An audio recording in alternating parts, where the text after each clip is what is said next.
Hey guys, today I'm going to be showing you how I make my cauliflower chickpea gnocchi soup. First, we're going to cut up a head of cauliflower into florets and rinse them well. You could also use frozen cauliflower if you'd like. Then we're going to peel one russet potato and chop it into rough chunks. Turn your Instant Pot on to saute. I recommend low heat. To the Instant Pot, we are going to add about 2 tablespoons of oil. I'm using avocado oil here, but use whatever oil you prefer.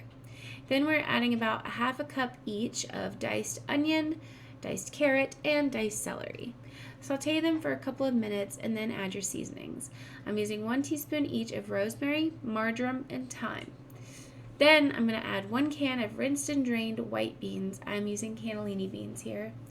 Add 3 to 4 cloves of garlic, either minced or crushed, and saute for a few more minutes.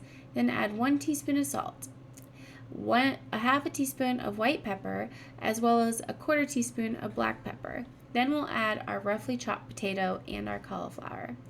Now we're going to add 5 cups of water and a couple teaspoons of bouillon paste. You can use between 2 to 5. I usually do about 3 teaspoons, and 2 bay leaves. Now pressure cook it on high for about 30 minutes. While that cooks, we will prepare our greens. I am using green kale here, about 3 cups, and I roughly chop it because I want it to be in bite-sized pieces. After it's done pressure cooking with natural release, we will remove our bay leaves and carefully use an immersion blender to blend up the soup. You could also do this in a normal blender, but you will need to let the soup cool down first for safety. Blend it to your desired consistency. I like mine to be very smooth and creamy. Then we will add our chickpea gnocchi. I'm using 2 packs, and this is another protein source we're adding to the soup besides the beans, and it gives a great dumpling-like texture to the finished product. Taste and adjust the salt levels as needed here.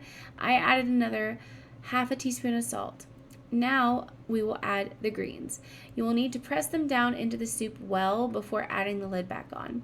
You'll want to pressure cook this again on the soup setting for about 30 minutes with natural release.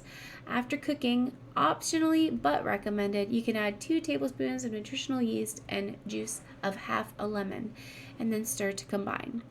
Now you can enjoy this delicious hearty soup, and if you refrigerate your leftovers, you can add more water again to thin it out as well because it will thicken in the fridge. Enjoy!